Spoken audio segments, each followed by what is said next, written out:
Shalom saudara-saudari yang terkasih dalam Kristus Yesus. Bahan khotbah kita diambil dari Mazmur 128 ayat 1 sampai 6 dengan tema Bapa yang takut akan Tuhan.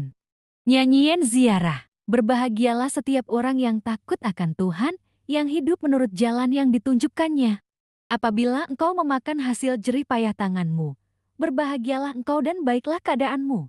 Istrimu akan menjadi seperti pohon anggur yang subur di dalam rumahmu. Anak-anakmu seperti tunas pohon zaitun sekeliling mejamu.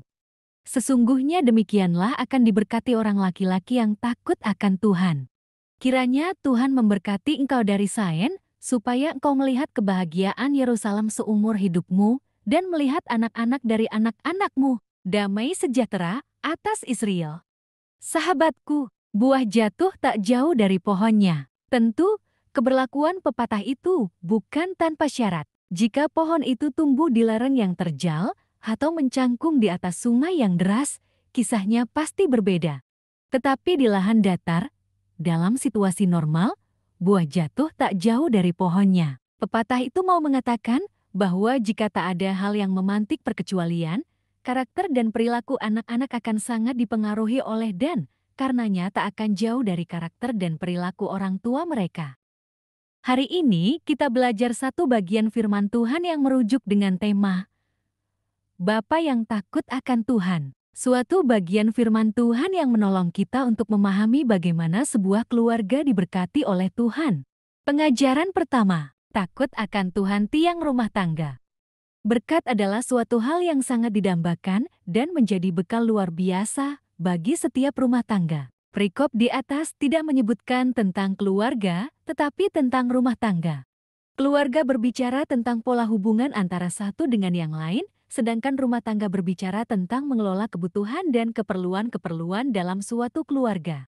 Untuk itu, maka tidak salah apabila perikop ini berbicara tentang rumah tangga, karena berbicara tentang bagaimana mengelola sebuah keluarga berdasarkan aturan dan kehendak Allah.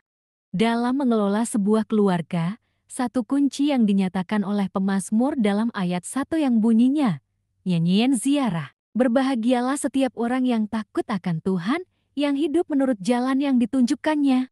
Dua hal yang dinyatakan dalam ayat di atas adalah takut akan Tuhan dan hidup menurut jalan yang ditunjukkannya.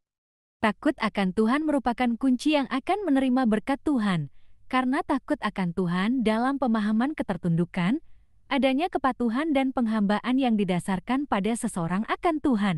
Seseorang yang takut akan Tuhan, akan hidup mengikut dan menurut kehendak Tuhan yang dinyatakan dalam hidupnya, karena dia yakin dan mengimani bahwa Tuhan memiliki perkara-perkara yang baik, luar biasa dan mengagumkan dalam hidupnya.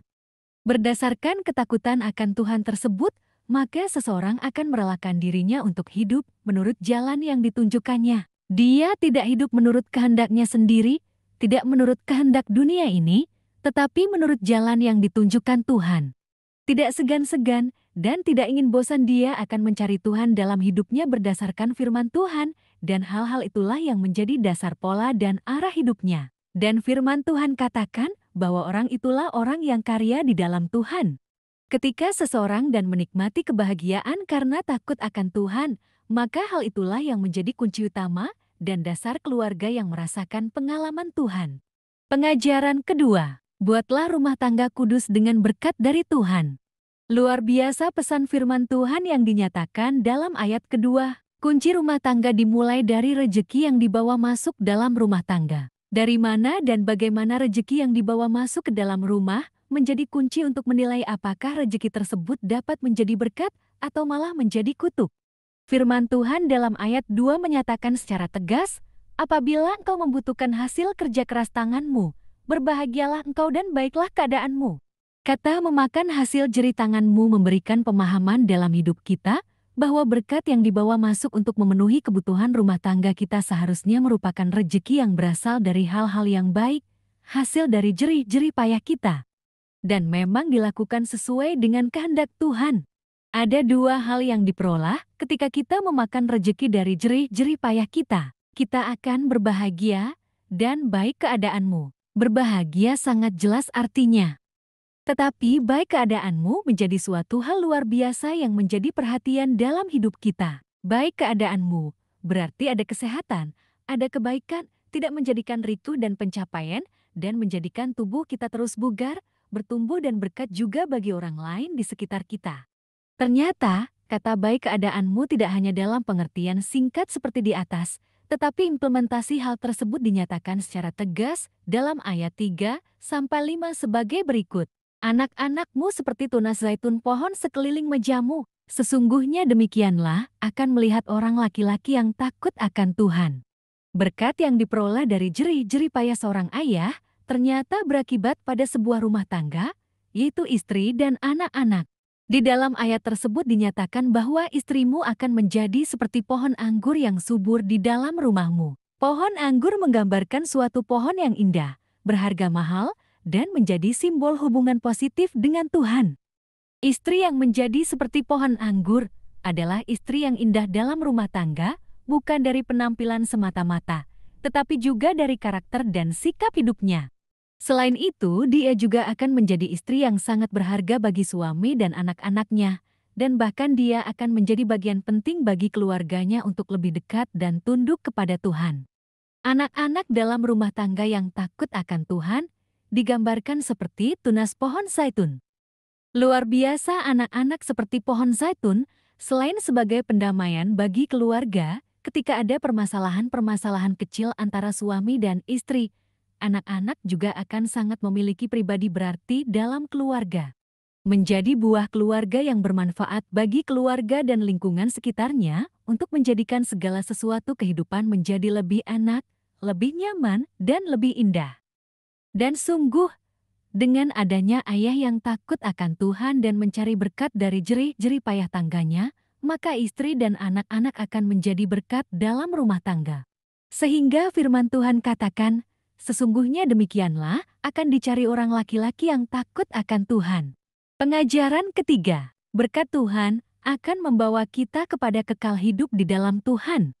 Ayat 5-6 menyatakan, kiranya melihat segala sesuatu dari Sion, terutama melihat kebahagiaan segala sesuatunya dunia, dan melihat anak-anak dari anak-anakmu, damai sejahtera di atas Israel. Bagian ayat di atas membantu kita untuk memahami bahwa kebutuhan berkat dan kebahagiaan adalah kebutuhan yang diperlukan rumah tangga dalam jangka waktu yang lama. Tidak setahun 2 tahun, tapi sampai akhir kehidupan. Yang dapat menjamin adanya berkat dan kebahagiaan dalam rumah tangga sampai akhirnya, hanya Tuhan semata-mata, hanya Tuhan Yesus Kristus, sebagaimana dinyatakan oleh firman Tuhan, Tuhan Engkau dari Sion. Dan penyertaan Tuhan kepada rumah tangga yang takut akan Tuhan sungguh kekal, karena firman Tuhan katakan secara tegas, seumur berpikir dan kata-kata, melihat anak-anak dari anak-anakmu. Artinya ada empati yang akan diperhatikan Tuhan dan dilihat di luar biasa dalam hidup kita. Kita akan melihat keluarga kita dan apakah kita ingin Tuhan menjadi. Hidup yang takut akan Tuhan harus dipertahankan selama-lamanya dalam keluarga. Marilah menjadi orang tua yang takut akan Tuhan, sehingga rumah tangga kita akan dikelola oleh Tuhan untuk menghasilkan hal-hal luar biasa dalam hidup kita. Amin.